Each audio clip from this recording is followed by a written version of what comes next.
Good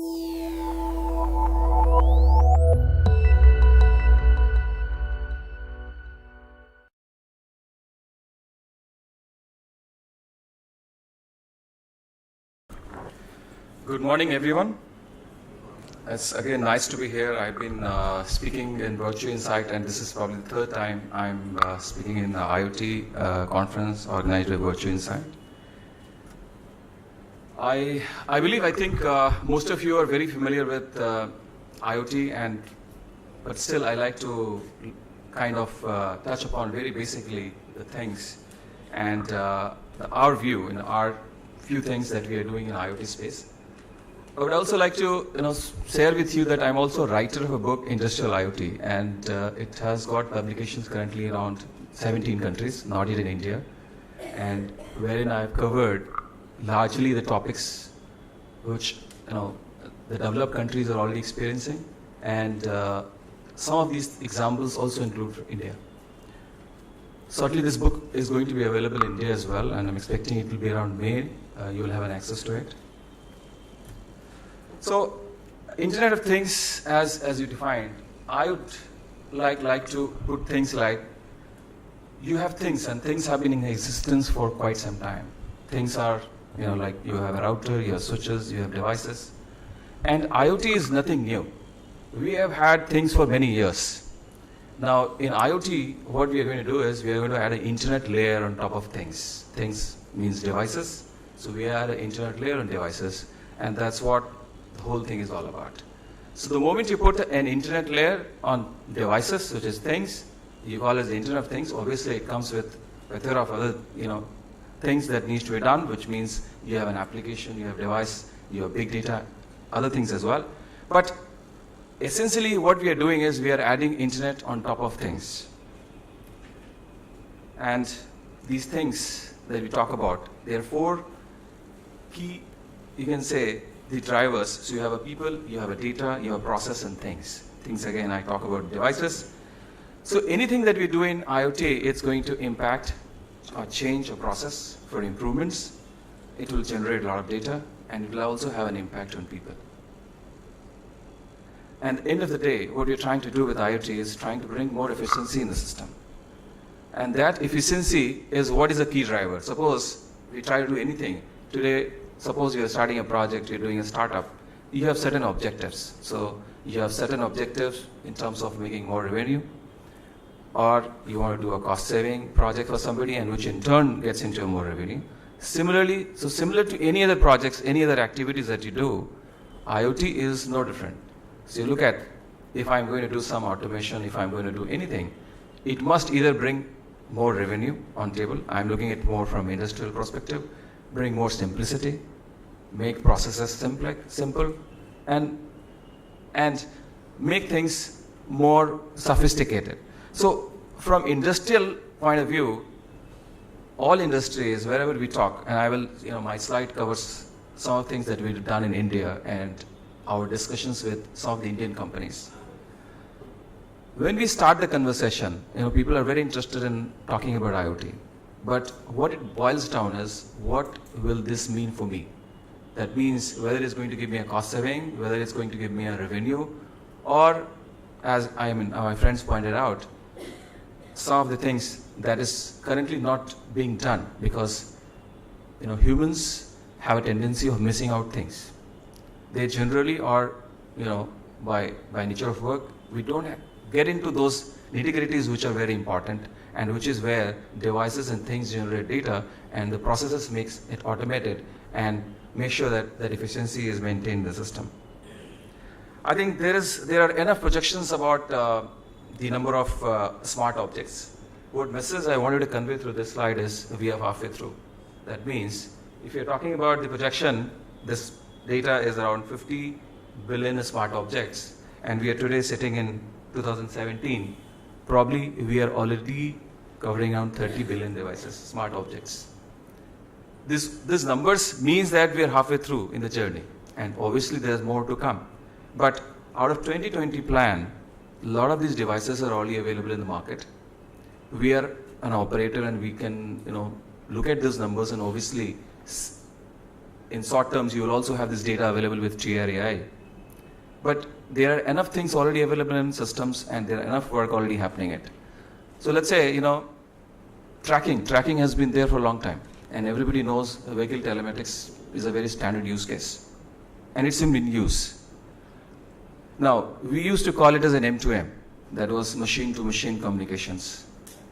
Now, the terminology has changed. Obviously, the change has a lot of other factors involved into it, but we have been used to it. Today, everybody uses Ola, Uber, and the locations that get tracked, the devices are being tracked. But what terminologies that we are using has changed. But these has been there, these users and devices have been there for a long time.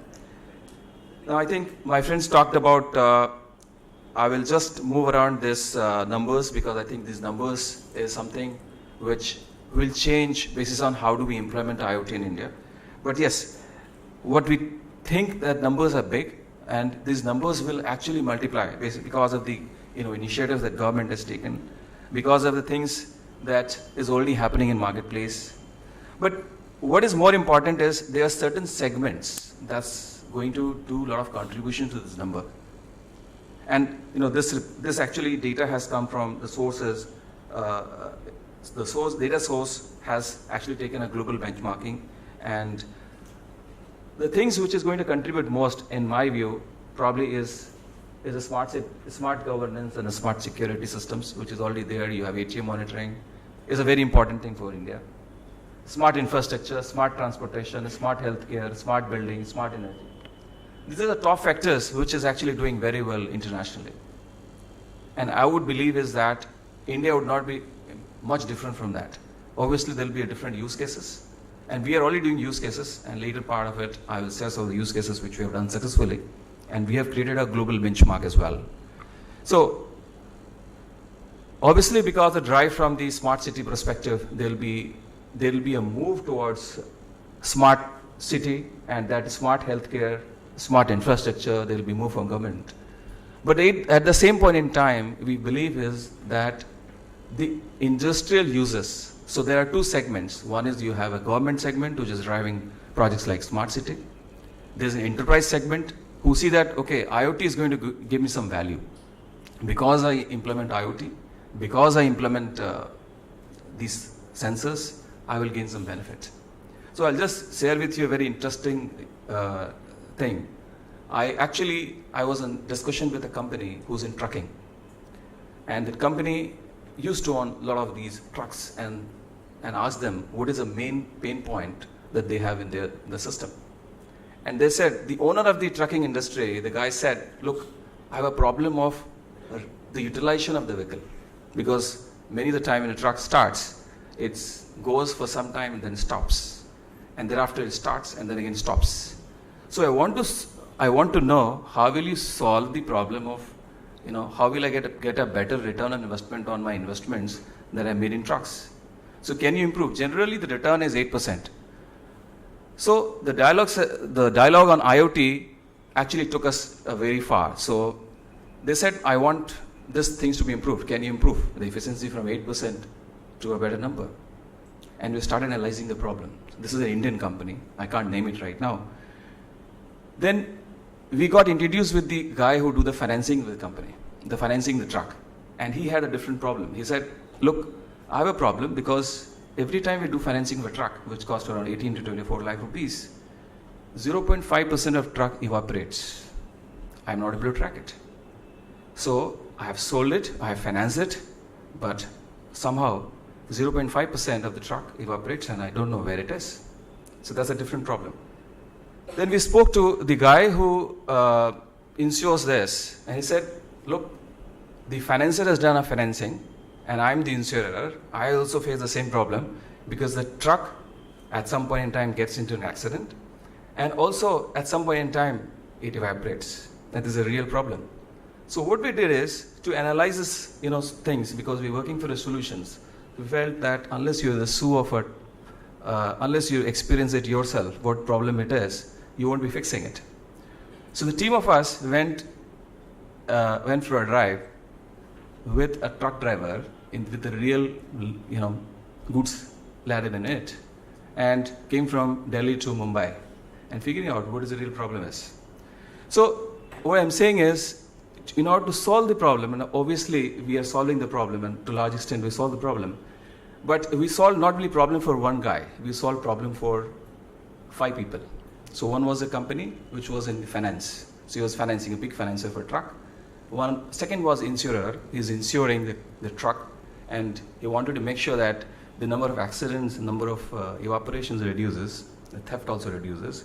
Third problem was the guy who owns the truck company. They wanted to improve the efficiency from 8% to a better percentage. And fourth was the problem that truck drivers were facing, because their life was hell, because they don't go home back. So is there any way IoT can help? And that's where the dialogue, once you start a dialogue with an Indian company, you get it to know the problem better. And I'm just talking about, once you start acting on talking about a problem, understanding a problem, you end up solving in this whole area many things. So one big problem, you may have multiple solutions, and you may end up solving a couple of things. Also, this entire dialogue helped the government. I mean, we are in discussion with the government to see, because trucks are overloaded. That's a big problem for the government. And why it is overloaded? Because the owners of the truck want a better efficiency by overloading it. But at the same point in time, the insurer don't want that it should be overloaded. The servicing company don't want it to be overloaded. So if you look at one problem, and when you try and solve that problem, you end up doing multiple things, and the benefit not only goes to one party, it goes to multiple party. The manufacturer also gets benefited, because they are in the positions to know everything what is happening in the truck, and they are able to offer a better things. So I think, as my friend pointed out, the transportation is one of the biggest segment, and today, and obviously the most important segment.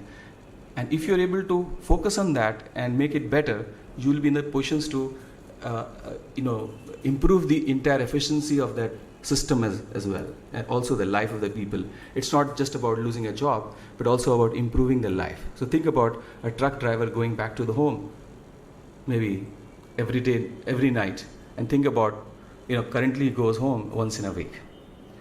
So I'll just move next, and I will just like to kind of want you to look at, probably this may not be very visible, but I will say this presentation, the number of solutions that currently we are working, and these all solutions are actually for different areas.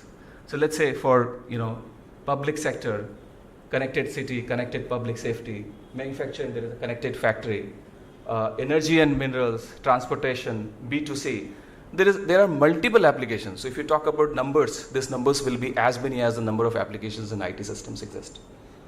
So for you to enable the IoT, you need to really work with an ISV, and that's what we realize. So we work today with most of the ISVs, which is the software companies, because it needs to get embedded in the software.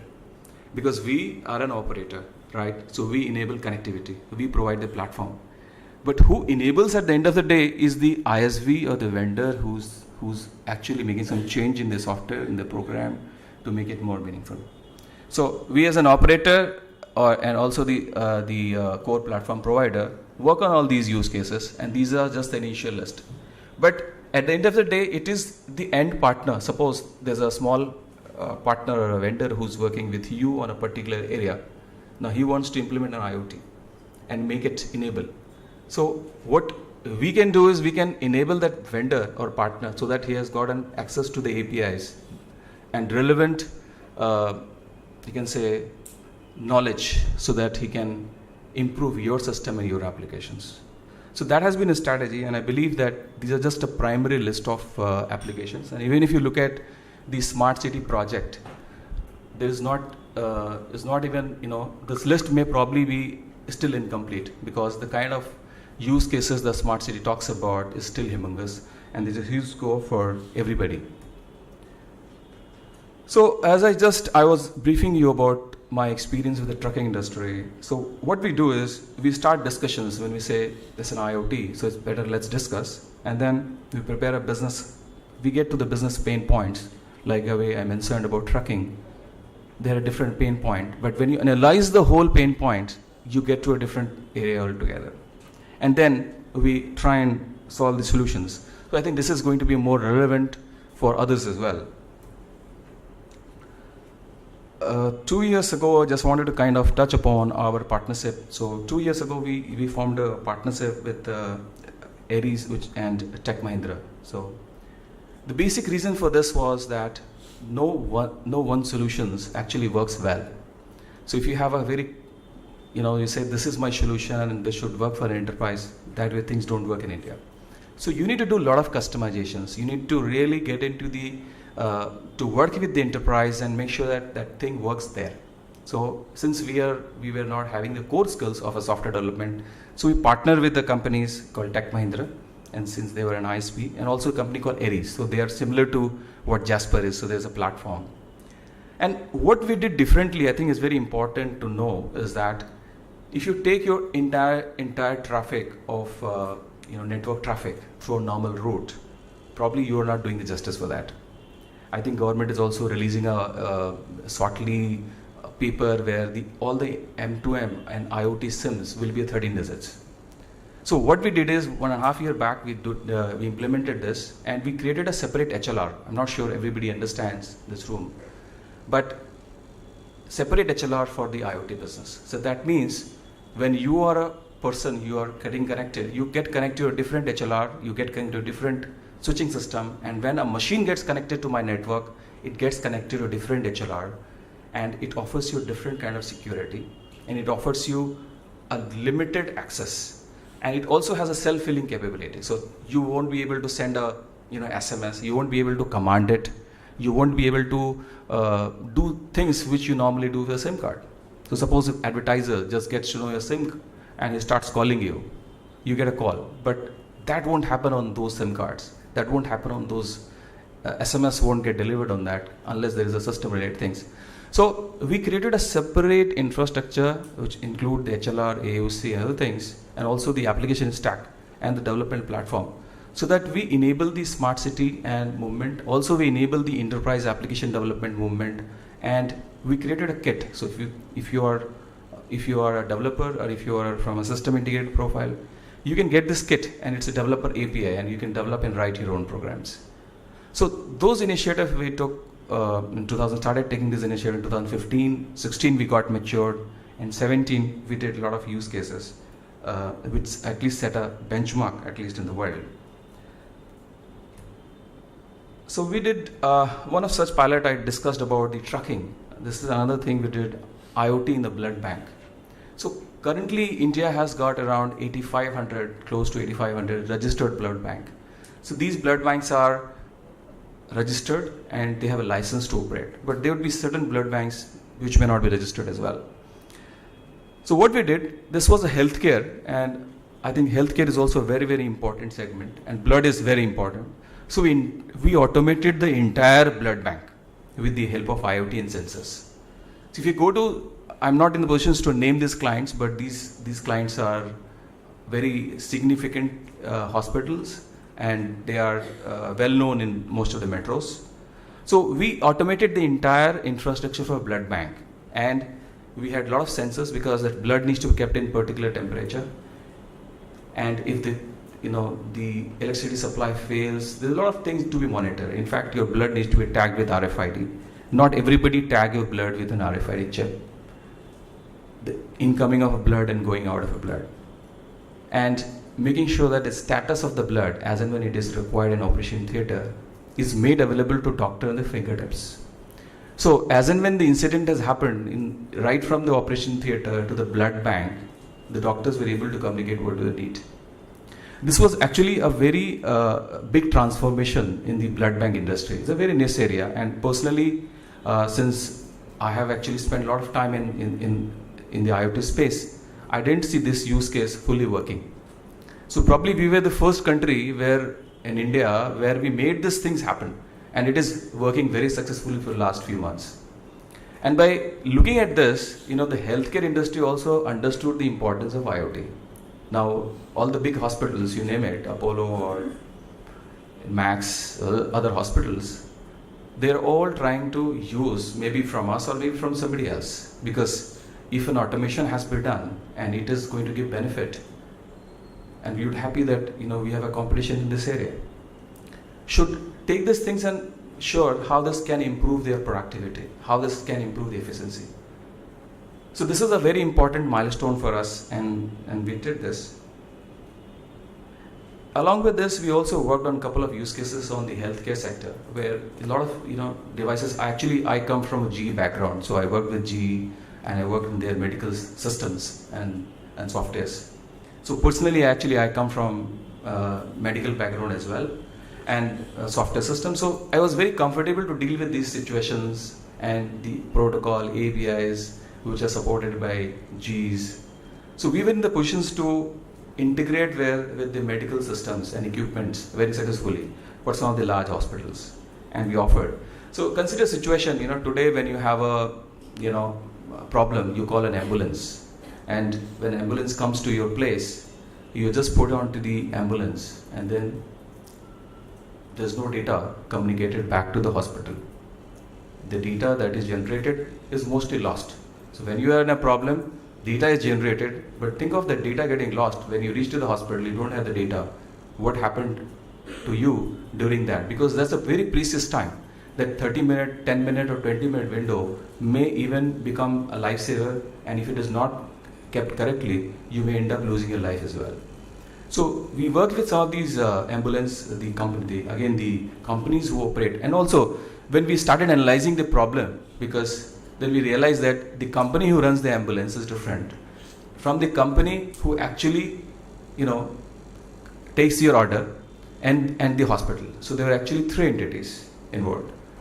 Now every entity has a different kind of, the objectives, but the end objective of the person who's actually ill is to, save his life, and end objective of the hospital is to give a better service. So we worked on this use case, and this use case was very interesting, and it's currently being piloted in few metros, where the moment you get into the ambulance, your entire data, whatever is generated, it actually goes straight to the hospital doctor. So when you land to the emergency, you have all the data that you have generated right at their desk. Also, you need not do registration. So, considering the healthcare situation in country, there are a lot of gaps in terms of there is no standardization for data storage, unlike the developed countries. But still, it's a step forward in healthcare. So IoT has clearly done roles. These are all not very openly discussed use cases, because hospitals like to keep it confidential in terms of what has happened. But these are the use cases which are already happening in India, and these use cases are, you can say, have already shown results in last year and this year.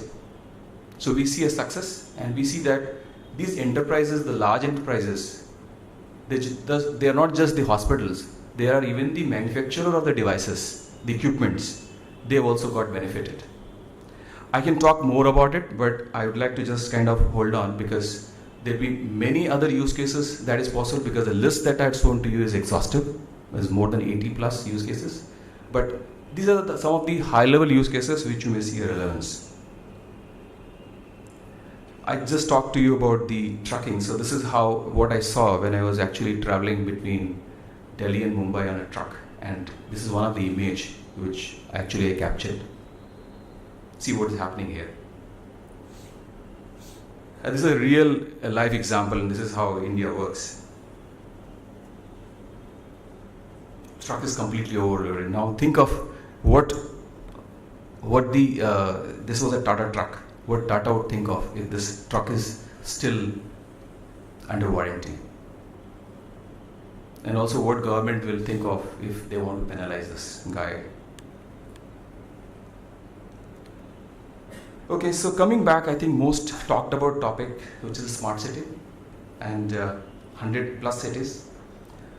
So there's a lot of work. Obviously, it opens the door for many companies, many startups, and the big ones, the small ones, and everybody has a value to contribute.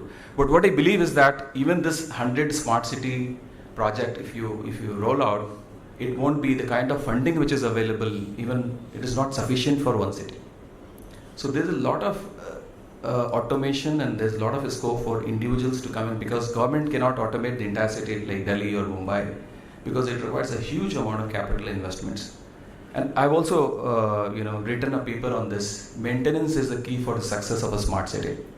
Typically, we, not to be blamed, but maintenance, we don't maintain things well. So you have a problem of theft, you have a problem of things getting evaporated automatically. You don't maintain it. You think it's a public thing, so let's damage it. So this entire section of IoT, and which is driven through the Smart City project of Government of India, will only see a light of day if it is maintained. So installation is one part, but how it is maintained is what is going to drive. And how it is maintained also means who pays for it, whether you pay from your pocket or government has figured out an alternate way of funding it. Because at the end of the day, you require funding. The money is required to maintain it. Are we going to be taxed?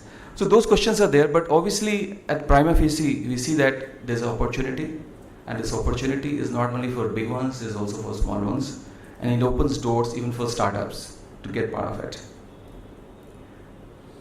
I think you will already see that there are a lot of things happening on IoT, and but I just wanted to touch upon things like when we talk to business. This again survey is not done by us. This survey is done by Gartner, and it says that 95% planning to deploy IoT within 3 years.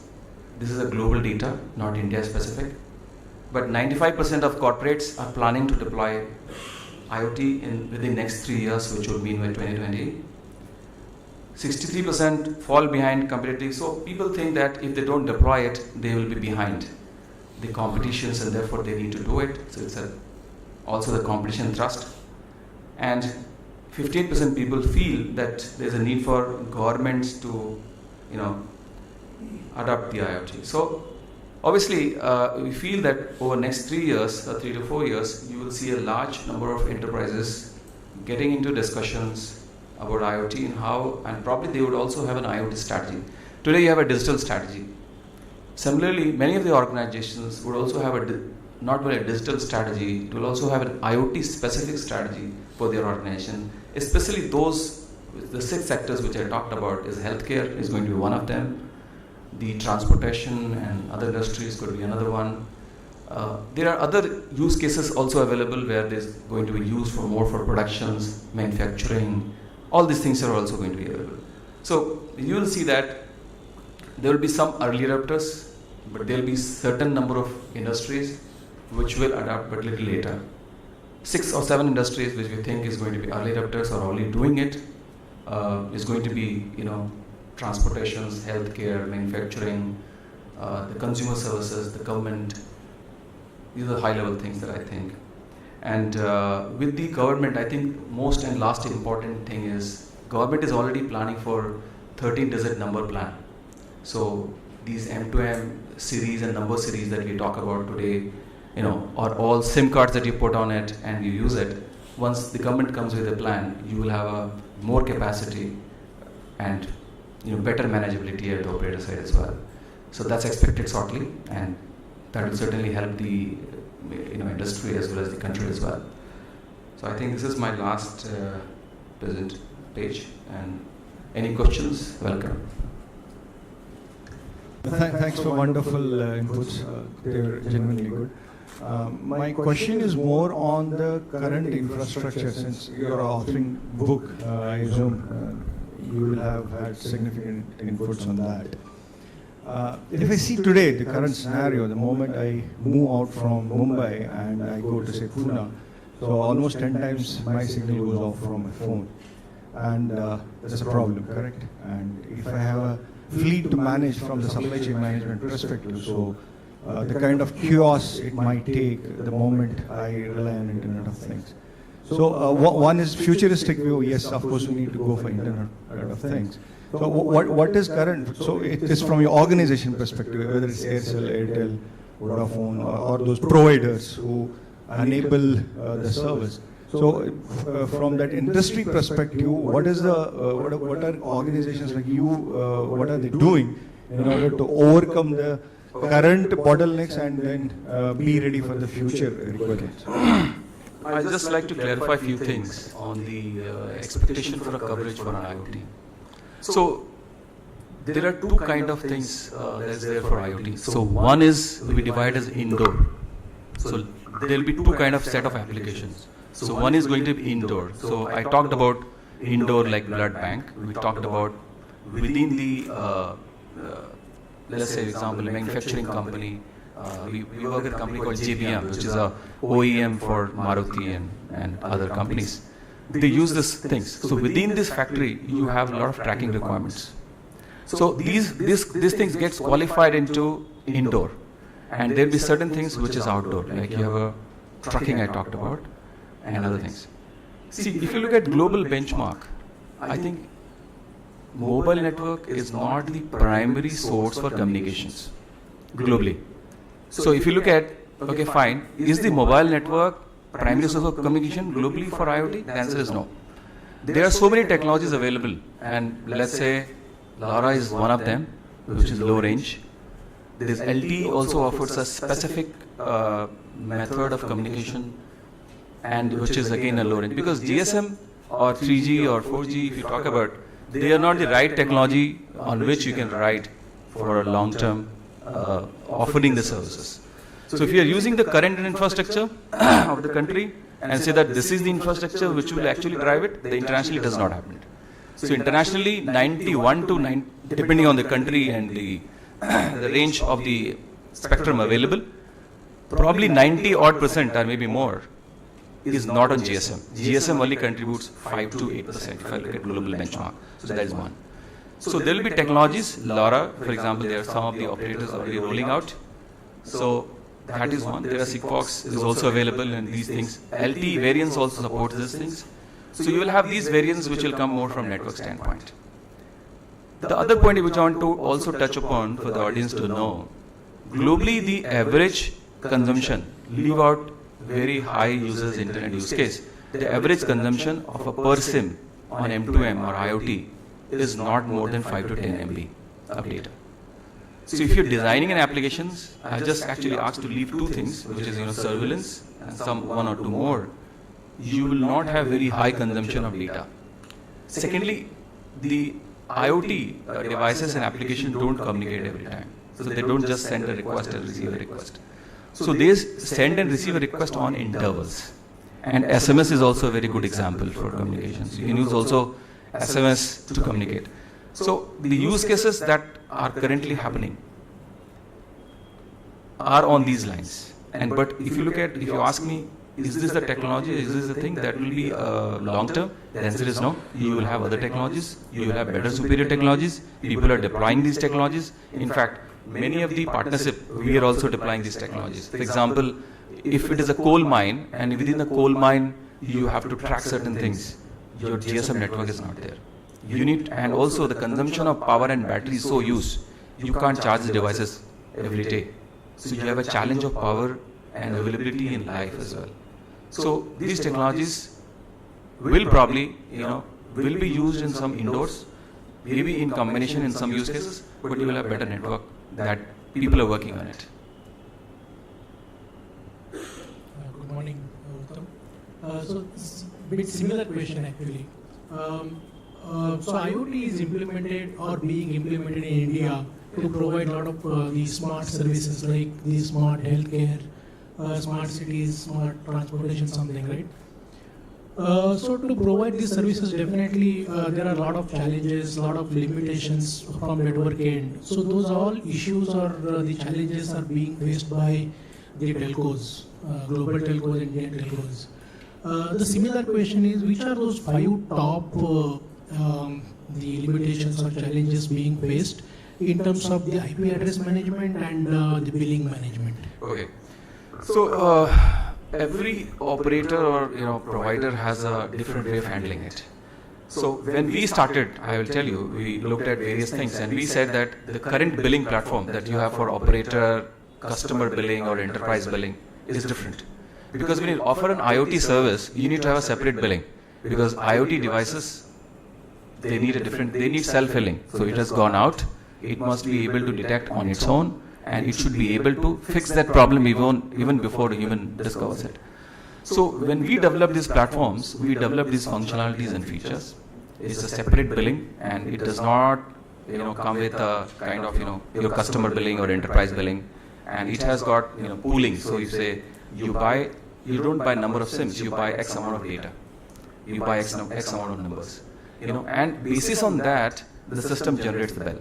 So I don't think there's any problem of, you say there's a billing or you have, because there are systems very mature available today, and which are very specifically meant for devices, which are very specifically, for example, I talk about HLR, which is a home location register. You have a separate HLR for M2M, and which just does it for that. So if you have that kind of services, you are able to identify the customer and tag it, and it is a separate CR. So organization, for example, we build a separate set of skills. So we have a separate call center, we have a separate IT stack, we have a separate network element, we have separate application stack, we have a separate APIs, which does not interfere with your customer, consumer, or other enterprise.